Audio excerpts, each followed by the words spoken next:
We're here not to say that this is a unique situation, but to say it's connected.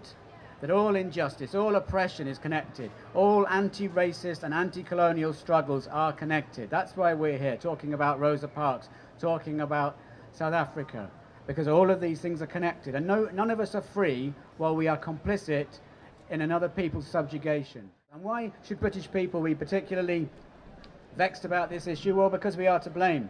Because the EU welcomes Israel as a member in every way but one, and that is that Israel is not signed up to any of the human rights obligations of European Union membership. It has all of the privileges.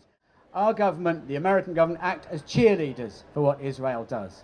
Whereas our government will speak out against oppression in Iran, whereas it will speak out against oppression in North Korea, it's fairly mute about Saudi Arabia because they buy a lot of our weapons. But whereas our government will speak out against injustice in various parts of the world, it does not speak out against injustice in Israel. It cheers them on. And those of us who support boycott and divestment and sanctions against the Israeli regime, not against the Israeli people, but against their regime, against the injustice perpetrated by their government.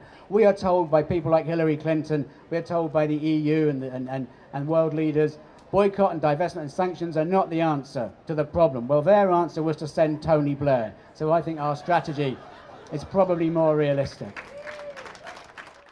It was the British who thought, we will dump some Jews, we'll get rid of our Jews because we don't really like them, and we'll dump them in Palestine, and then we'll control them and use them as our proxy to control the Arabs. That is why it happened. That is why Israel came to be. Now, you might think it was a good idea that Israel came to be, but even if you think that, the situation now cannot stand. It must not stand. And it was Yitzhak Rabin, former Prime Minister of Israel, who said the land was not empty. And those 5 words led to his being murdered by a fascist gunman in Israel. He was recognizing the land was not empty. There was a price to be paid for the creation of Israel, and that price was paid by the Palestinian people. There were towns, there were villages, there were churches and mosques and farms that had stood for centuries that were wiped off the map, literally and figuratively, in Israel, when Israel was created. And the people in the West Bank and Gaza are still controlled, they are still occupied, they're still encircled. Gazan fishermen cannot go and even collect their fish without being fired upon by Israeli gunboats for straying too far from the shore.